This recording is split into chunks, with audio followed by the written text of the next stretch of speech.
L'actualité à la une ce soir, pour éviter les difficultés d'identification des bornes de leurs frontières respectives pouvant générer des confusions, le Burkina Faso et le Togo souhaitent en finir avec ces violations ou tentatives de violation de l'intégrité territoriale des deux pays. Les services techniques sont amenés à clarifier les limites. Une rencontre vient de s'achever à Dapaon au Togo à ce sujet. Et qu'est-ce qui est décidé au cours de la réunion? On en parle dans ce journal. Et dans ce journal, la cyberarnaque au Burkina Faso qui coûte cher aux citoyens.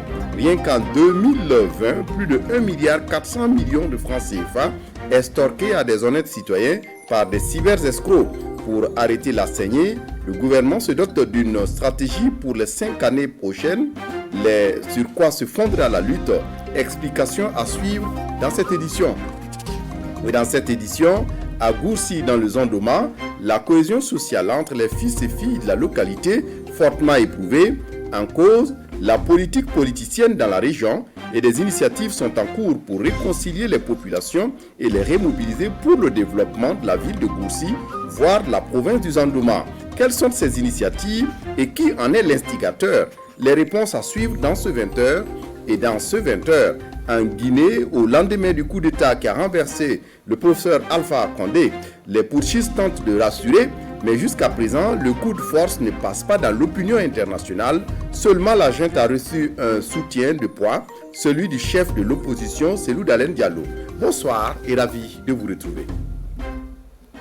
Mais d'abord, avant de développer ces titres, vous venez de le suivre sur les antennes de la télévision du Burkina.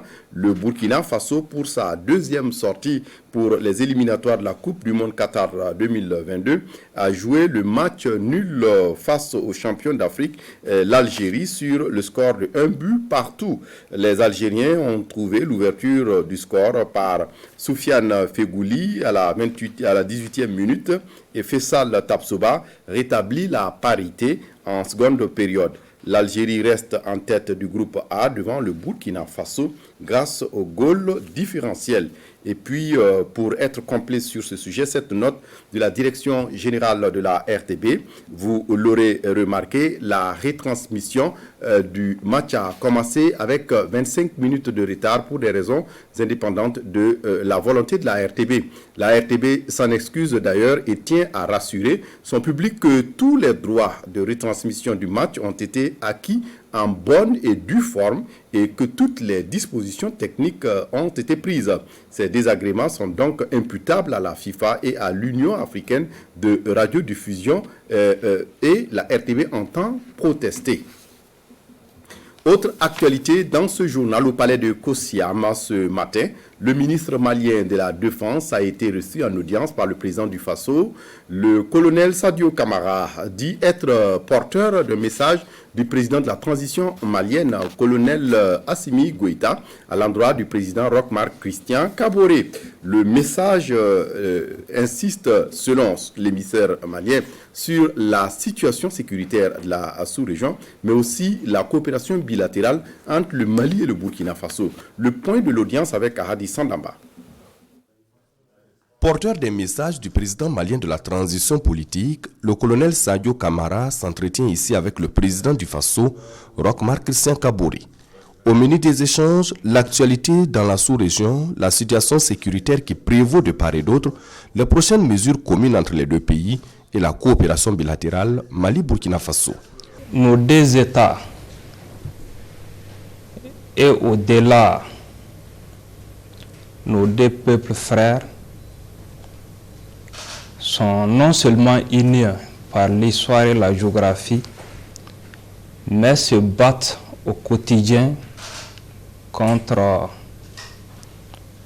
le même ennemi, le terrorisme. Le défi auquel nous sommes confrontés est commun et la réponse est globale. Donc, c'est ensemble que nous allons relever ces défis. Il s'agit là pour les deux États de travailler en tandem pour venir à bout de l'hydre terroriste à travers des actions concrètes. C'est dire que les jours à venir verront des actions communes des deux pays dans la lutte contre le terrorisme, précise le ministre malien de la Défense. Dans l'actualité ce soir, entre le Burkina Faso et le Togo, finit les confusions sur les limites territoriales des deux pays. Ils ont décidé de clarifier les bornes de leurs frontières respectives. Ce 7 septembre à Dapaon au Togo, une rencontre avec les services techniques des deux pays a permis de produire un document qui vient d'être soumis au ministre en charge des frontières. Les détails du document avec nos envoyés spéciaux à Dapaon, Alidou Badini et Issa Kanana.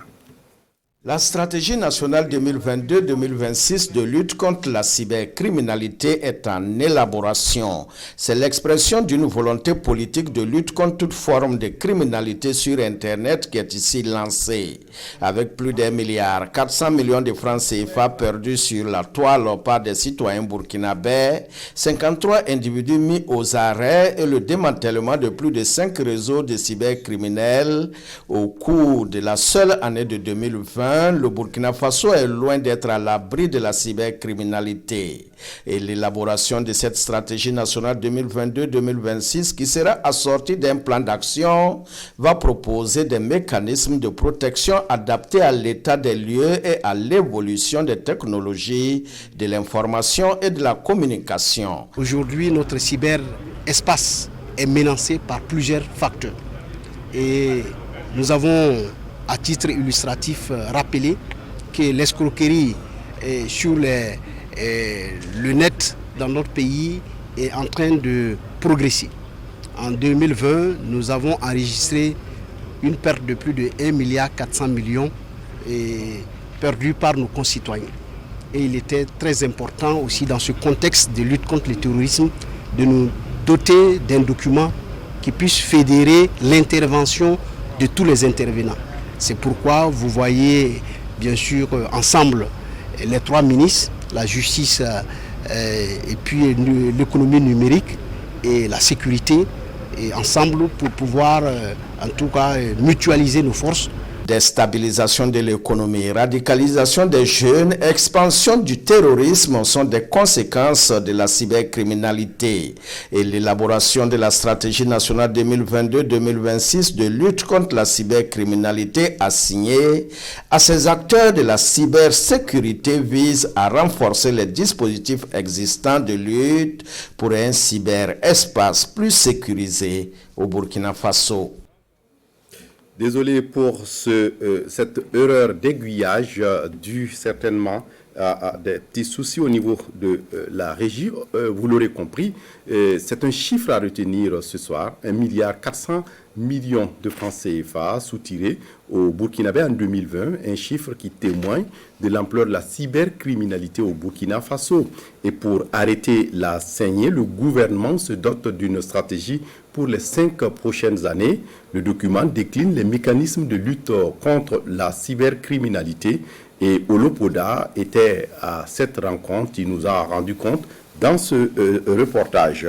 On revient donc sur le reportage entre le Burkina Faso et le Togo, où les confusions et les limites territoriales des deux pays sont en passe d'être terminées.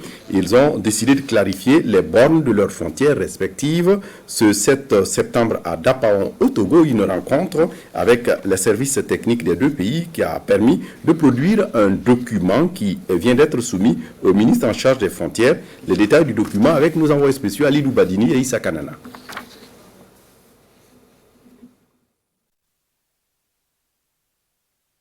Dans cette salle, les acteurs du monde rural qui interviennent dans la mise en œuvre du programme national du secteur rural.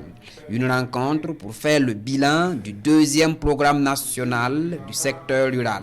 Un programme qui a pris fin en décembre 2020.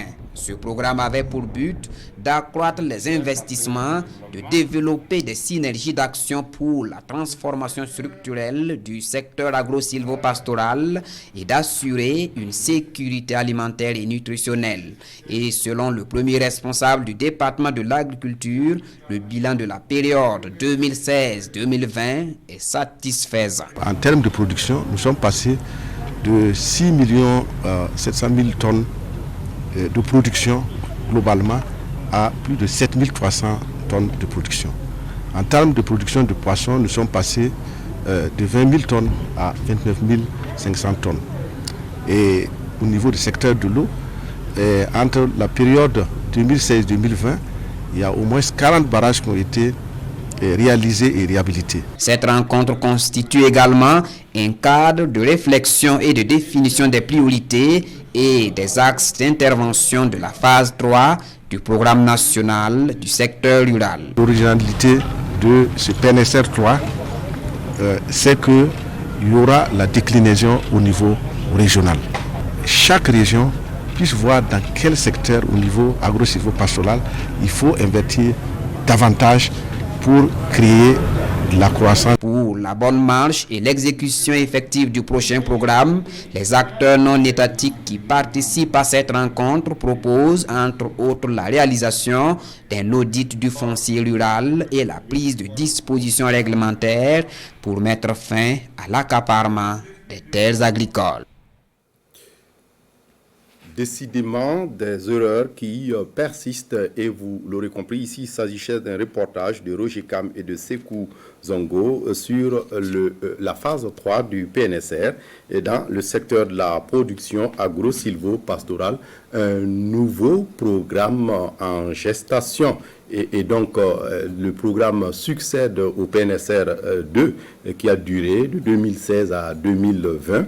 S'appuyant sur les résultats du précédent programme, ce PNSR 3 aura comme domaine d'intervention le développement de la production agro-silvopastorale sous la maîtrise de l'eau, la gestion durable de la fertilité des sols, mais aussi la sécurisation foncière des aménagements et des exploitations et de l'amélioration de la santé animale, entre autres. Et donc, comme je l'ai dit, c'est un reportage signé Sekou Zongo et Roger Cam. On va essayer de continuer sans certainement oublier Isaka Nana et Alidou Badini qui nous ont rapporté un reportage du Togo. Mais pour l'instant, le Haut Commissariat des Nations Unies pour les réfugiés a remis un lot de matériel au CONASUR. Ce lot est composé de matériel informatique, de moyens roulants, mais aussi une source d'énergie qui vont contribuer à rendre plus efficace le Conseil national de secours d'urgence et de réhabilitation dans son travail d'enregistrement des personnes déplacées internes, en abrégé PDI au Burkina Faso. On va suivre le reportage de Vincent Tiendrebego et de Roger Cam. Informatique roulant, une source d'énergie, c'est le don du Haut Commissariat des Nations Unies pour les réfugiés au Conseil national de secours d'urgence et de réhabilitation. Un don pour accompagner la gestion des personnes déplacées internes, notamment dans le volet enregistrement dans les zones à fort défi sécuritaire. Aujourd'hui, c'est un plaidoyer d'une année que nous avons eu avec le HCR pour renforcer la capacité de prise en charge de cette population haute et des personnes déplacées internes. Nous sommes beaucoup interpellés sur l'enregistrement de ces personnes parce qu'il est important pour avoir une bonne politique de prise en charge de ces personnes. Il faut avoir des statistiques et ces statistiques aussi passent par la prise en compte de toutes ces personnes qui ont besoin d'être enregistrées. C'est la répartition sur toutes les 13 régions, mais en priorité les zones à fort défi sécuritaire qui sont le nord, l'est, la boucle du Moune, le Sahel, le centre-nord. Le geste de ce jour a pour but de permettre la coordination de la gestion des sites d'accueil des personnes déplacées internes, de disposer de données fiables pour l'identification et l'établissement des profils pour mieux relever le défi d'une bonne programmation de la réponse humanitaire. Aujourd'hui, nous remercions le HCR par rapport à l'apport qu'il nous donne, qui permettra de renforcer aujourd'hui la prise en charge de ces populations hautes et de ces personnes déplacées internes. Le don est composé de 35 motos, 30 ordinateurs de bureau et 37 imprimantes et un groupe électrogène. Le Burkina compte à ce jour plus d'1 million de déplacés internes et avec un flux incessant qui augmente le risque de double enregistrement. La FAO, de son côté, accorde 1,5 milliard de francs CFA au Burkina Faso, des fonds destinés aux acteurs du monde agro-pastoral pour amortir le choc du Covid-19. Et ces bénéficiaires sont ciblés dans les 13 régions du Burkina Faso. Draman Guéné, Rasmani Zundi pour les détails. Le financement est acquis, la FAO d'un côté et les deux bénéficiaires de l'autre, le ministère des Ressources animales et celui de l'Agriculture. 1,5 milliard de francs CFA sont ainsi accordés aux éleveurs et producteurs des 13 régions du Burkina. 3 450 bénéficiaires au total.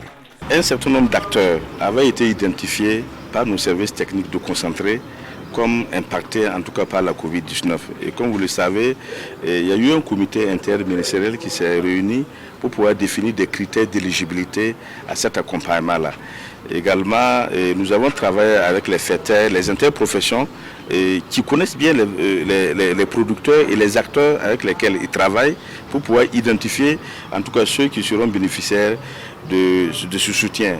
C'est un soutien de la FAO et de son bras financier, la Banque mondiale au monde rural, éprouvé durement par le Covid-19. Et cette composante intervention d'urgence permet d'accompagner les éleveurs à se relever. C'est la Banque mondiale, à travers le PADELB, qui met en œuvre sa composante d'intervention d'urgence, qui va permettre à nos éleveurs impactés par la Covid-19 de se relever par l'acquisition de noyaux reproducteurs et également à travers les maillons de la chaîne de transformation et de commercialisation de pouvoir se relever suite aux impacts en tout cas subis à travers la Covid-19. Pour la suite, la FAO appelle à la bonne conduite du projet afin que les ressources touchent effectivement les destinataires. Une deuxième phase est envisagée pour étendre le projet à d'autres acteurs affectés par le Covid-19. Et un mot de santé dans ce journal, les cas de choléra et méningite de paludisme également se multiplient dans la sous-région. Les autorités de la région de la boucle du Mouhoun jouent la carte de la prévention. Le comité régional de gestion des épidémies tient ce 6 septembre une session extraordinaire à cet effet. La rencontre vise à mettre les informations sanitaires et les autorités régionales au même niveau d'information afin de s'accorder sur un plan de riposte. Dramanso sur place à Dédougou. Des cas de choléra et autres maladies à potentiel épidémique dans la sous-région préoccupent le comité régional de gestion des épidémies de la boucle du Mouhoun. Ses membres sont ici à Dédougou pour faire le bilan de la surveillance des 8 derniers mois et décider des actions de prévention. Donc il y a un certain nombre de directives déjà qui ont été ventilées et des directives pour les renforcements en fait, de la surveillance. Et ces directives sont contenues déjà dans le guide et 6 mai et également faire l'évaluation de nos capacités au niveau des différents points d'entrée et au niveau des structures sanitaires, que ce soit publiques ou privées. Le comité de gestion des épidémies de la boucle du Mouhoun regroupe les services administratifs et techniques de la santé ainsi que les autorités régionales. C'est un cadre d'information en vue d'une meilleure prise de décision. Nous sommes dans une crise sanitaire avec la maladie à coronavirus. Donc autour de nous, s'il y a d'autres épidémies qui font surface, c'est bon qu'au niveau régional, des dispositions puissent être prises pour que nous puissions parer à toute éventualité. Les résultats de cette rencontre seront reversés au niveau national afin d'affiner les orientations du Comité national de gestion des épidémies. Les frontières sont ouvertes certainement au niveau de la régie et on nous signale que le reportage de Issa Kanana et d'Alidou Badini est prêt. Et je le disais, entre le Burkina Faso et le Togo, fini les confusions sur les limites territoriales. Les deux pays ont décidé de clarifier leurs bornes de leurs frontières respectives. Et c'est tout au cours d'une rencontre tenue ce 7 septembre à Dapaon, en territoire togolaise. On suit donc les détails avec Ali Doubadini et Issa Kanana.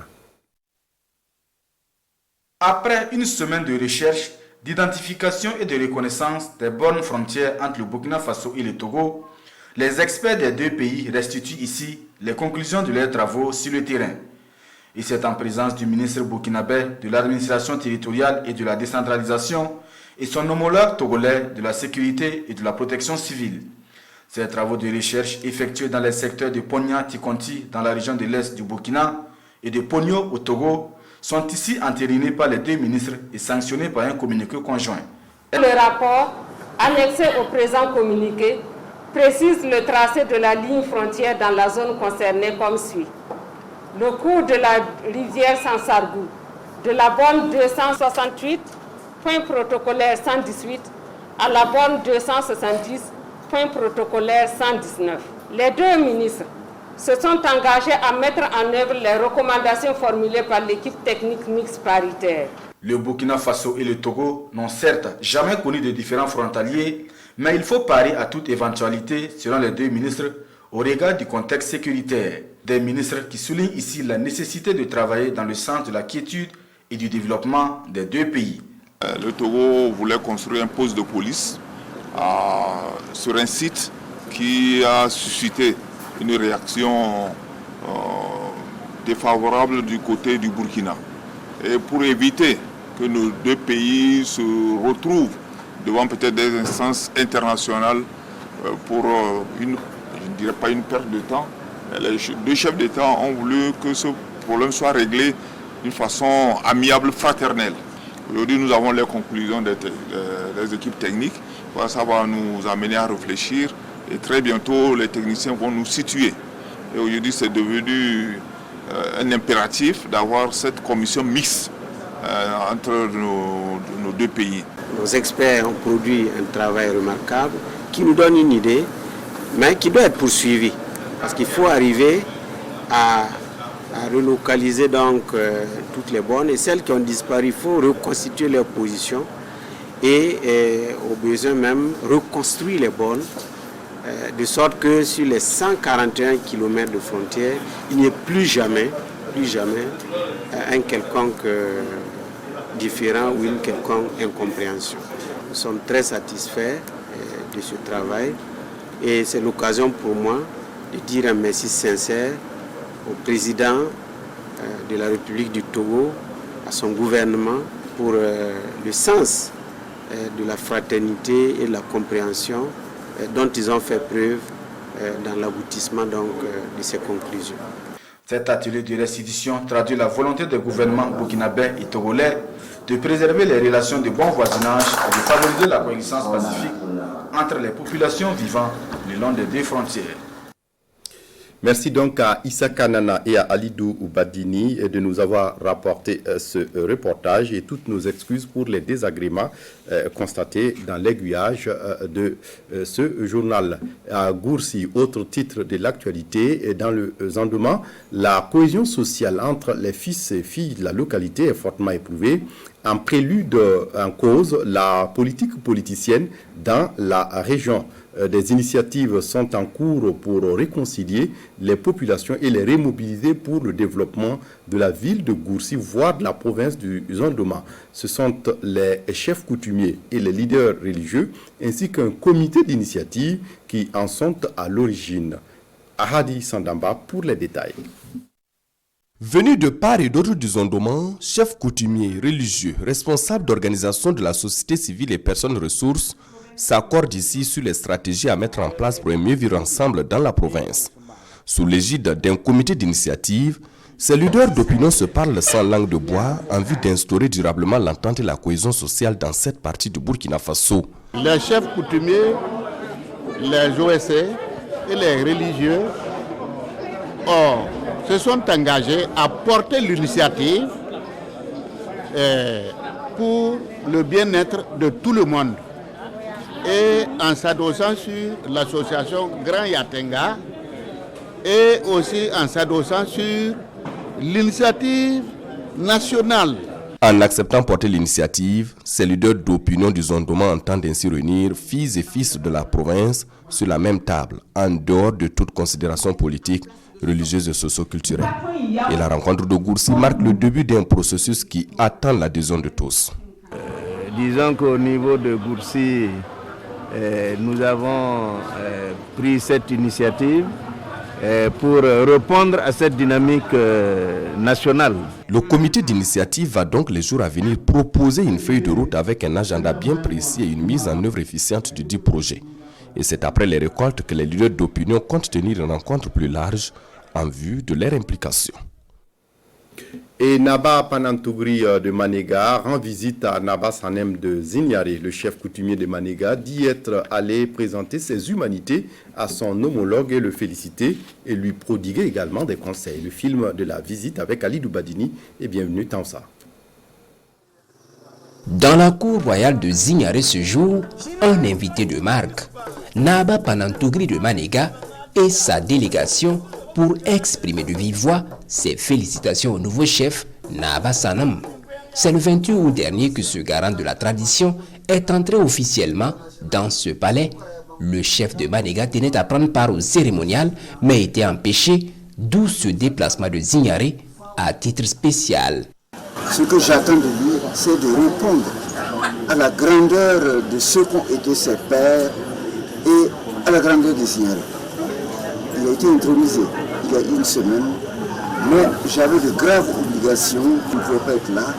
Et j'ai dit, quelques jours après, soit 8 jours, j'allais venir pour le féliciter, lui accorder ma bénédiction et souhaiter que son règne soit un règne de l'attente des pères, de l'attente des fils, de l'attente de toute la collectivité. C'est un tête-à-tête entre deux chefs, mais aux allures de retrouvailles entre père et fils. Cette visite honore le nouveau locataire du palais royal de Zignaré. Naba Sanam dit en prendre toute la mesure.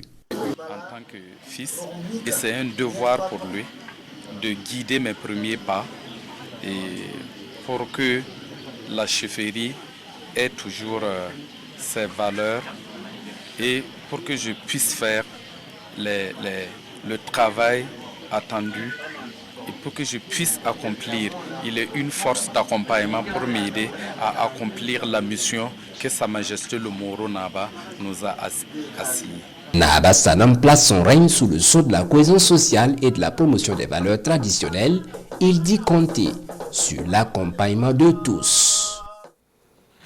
Le comité d'organisation de l'Académie des Sotigui était face à la presse ce samedi 4 septembre pour parler du déroulement de la 6e édition qui aura lieu en novembre prochain. Statut de l'artiste et rémunération équité des acteurs, comédiens et de cinéma, mais aussi de la diaspora. C'est sous ce thème que va se tenir la 6e édition de l'Académie des Sotigui. On fait le point avec Marguerite Douagneau. Les Sotigui Awards, 6e édition. Face à la presse, le comité d'organisation annonce les couleurs. Coup de projecteur sur les acteurs du 7e art avec à la clé des innovations. L'édition 2021 table sur la défense des droits des acteurs et la valorisation de leur statut. Je pense que nos acteurs tirent le diable par la queue et on voudrait que, à travers ces panels que nous allons mettre en place, que vraiment on puisse redorer, revoir le salaire de nos acteurs. L'innovation majeure, c'est Move Up, donc le réseau professionnel que nous allons mettre en place, un peu comme LinkedIn, pour que les acteurs comédiens, mais en plus des acteurs, que ce soit les réalisateurs, les scénaristes, tous les corps de métier du cinéma puissent se retrouver sur cette plateforme-là pour interagir. Le comité d'organisation annonce également le maintien du Sotigui du public qui cette année prend en compte toutes les catégories. Pour cette édition, rappelons le maintien du Sotigui du public qui est ouvert à quasiment toutes les catégories et il est dénommé le prix du public africain. Nous allons continuer à nous battre avec les Sotigui, avec le ministère de la Culture, pour que justement ces acteurs-là aient une certaine notoriété et un certain respect qui soit aussi imposé aux producteurs pour justement les valoriser par rapport à ce qu'ils donnent. Acteurs ou comédiens, ils ont du talent et méritent de vivre de leur art. Foi des organisateurs, il faut les accompagner en investissant davantage dans le cinéma. Du 11 au 13 novembre 2021, les projecteurs seront braqués sur le monde des acteurs et comédiens. Après la réalisation des sièges des délégations consulaires au niveau régional, la Chambre de commerce se veut toujours davantage s'approcher des acteurs du privé dans les provinces. Elle a engagé la construction des maisons du commerçant dans les 32 provinces, un top de départ qui a démarré par les provinces du Passoré et du Zandoma. Yakou et Goursi ont vu donc la pose de la première pierre de leur bâtiment ce 6 septembre en présence de Abbas Traoré et Moussaki. La pose de la première pierre de la maison du commerçant du Passoré est ainsi faite ici à Yako. S'ensuit celle du Zandoma à Goursi. 2 bâtiments avec les mêmes caractéristiques. Une salle de conférence, des bureaux, un magasin, des toilettes et une cafétéria. Tous vont être bâtis sur une superficie d'environ 6000 m² chacun. Un ouf de soulagement pour les acteurs du privé de ces 2 provinces. Ça va nous soulager. Bon, premièrement, je crois que ça peut faire que les commerçants puissent apporter ensemble et puis travailler. C'est ça aussi qu'on va plus connaître qui est qui. Bon, on peut vendre même nos produits même à nous-mêmes. Mais s'il n'y a pas une maison, on ne peut pas s'apporter, on ne peut pas se connaître. On vient de nous offrir l'opportunité de travail, l'opportunité d'union.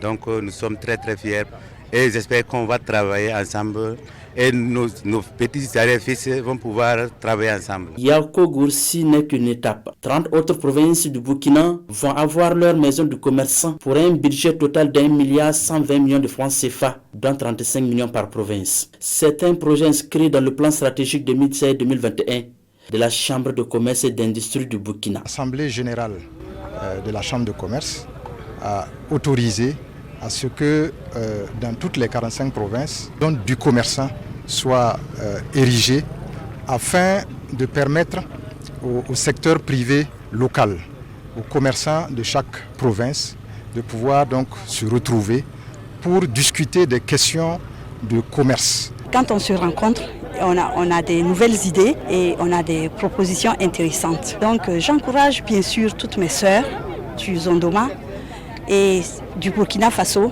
à se lancer dans les activités commerciales. La résilience des hommes d'affaires des deux provinces, mais au-delà de tout le Burkina, est saluée à cette cérémonie. Les responsables de la Chambre de commerce exhortent les entreprises à mettre du professionnalisme dans le travail pour des infrastructures de qualité d'ici 4 mois comme convenu.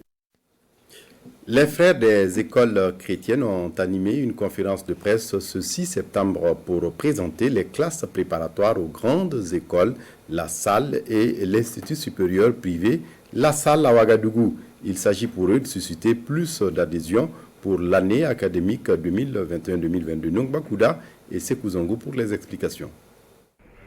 L'univers de l'enseignement supérieur du Burkina Faso s'élargit à partir de la rentrée académique 2021-2022 avec la naissance de 2 écoles supérieures. C'est la principale information de cette conférence de presse. Les frères des écoles chrétiennes de la salle mettent ainsi à la disposition des parents d'élèves 2 établissements d'enseignement supérieur, les classes préparatoires aux grandes écoles, la salle, et l'Institut supérieur privé, la salle. 2 écoles supérieures qui se donnent pour mission de former les jeunes à l'emploi et l'auto-emploi à travers plusieurs filières. Il y a d'abord la première filière qu'on appelle maths, physique, sciences de l'ingénieur, MPSI, et la deuxième filière, parce que notre pays est un pays agricole, il faut des ingénieurs en agronomie et puis aussi en élevage. On a ouvert cette filière-là qui s'appelle biologie, chimie, physique, sciences de la terre. L'Institut supérieur privé La Salle et les classes préparatoires aux grandes écoles La Salle offrent aux étudiants une formation scientifique et technologique en vue de leur intégration aux grandes écoles et leur insertion dans la vie professionnelle. Et voici comment accéder à ces 2 établissements. Il faut un bac scientifique d'abord. Ça peut être le bac D, ça peut être le bac C ou bien le bac E. Maintenant, une fois qu'on a ce bac-là, il faut consulter un dossier de demande d'inscription. Débuté le 23 juillet, les dépôts de dossiers se poursuivent jusqu'au 23 septembre prochain et la rentrée académique est prévue pour le 1er octobre 2021. Je le disais en titre, l'opposant guinéen Seloudalen Diallo salue la chute de dictature. Le leader du parti de l'opposition guinéenne, l'Union des forces démocratiques de Guinée, et de la coalition de l'opposition, l'Alliance nationale pour l'alternance démocratique, exprime donc son soutien à la junte militaire qui a renversé le professeur Alpha Condé. Mais le putsch a été condamné par plusieurs pays et institutions internationales comme l'ONU, l'Union africaine et la CEDEAO. Au lendemain du coup d'État en Guinée, les putschistes tentent de rassurer les citoyens, mais aussi les investisseurs. Le putsch a été condamné par plusieurs pays et institutions internationales, comme l'Union africaine, l'ONU ou encore la CEDEAO. Mais la junte a reçu un soutien de taille, celui du chef de l'opposition guinéenne, Seloudalen Diallo. Le CNRD peut compter sur le soutien de l'ANAT dans l'effort qui vise à construire d'une démocratie apaisée dans notre pays. C'est l'occasion de rendre hommage à tous les Guinéens, de l'intérieur comme de l'extérieur, dont la mobilisation a contribué à la chute de cette dictature, l'ANAD. Cellou Dalein Diallo a par ailleurs déclaré que l'ANAD, la coalition de l'opposition, exhortait le CNRD à inclure dans ses responsabilités prioritaires la mise en place d'institutions démocratiques, légitimes, capables de mettre en œuvre des réformes pouvant conduire rapidement le pays à la réconciliation nationale et à l'instauration de l'état de droit. Mais du côté de la société civile, on préfère rester prudent. Ce coup d'État s'inscrit dans l'histoire tourmentée de la Guinée, qui depuis son indépendance en 1958 a souvent été dirigée par des régimes autoritaires. Si cette situation perdure, il peut y avoir que l'armée revienne au pouvoir, parce que tout était déjà préparé. Imaginez dans un pays un professeur qui vient au pouvoir et qu'on nous dit que c'est un professeur de droit. Donc on se disait que vraiment l'espoir était permis que la Guinée connaisse pour la première fois une alternance en République de Guinée. Mais très malheureusement, le professeur s'est laissé berner par ses proches et finalement il est tombé dans son propre piège. Le chef des putschistes, le lieutenant-colonel Mamadi Doumbouya, a promis un gouvernement d'union nationale chargé de conduire la transition politique et assurer qu'il n'y aura pas de chasse aux sorcières. C'est tout pour cette édition unique du journal ce soir. Merci de votre attention. Très bonne suite de programme sur la RTV. Au revoir.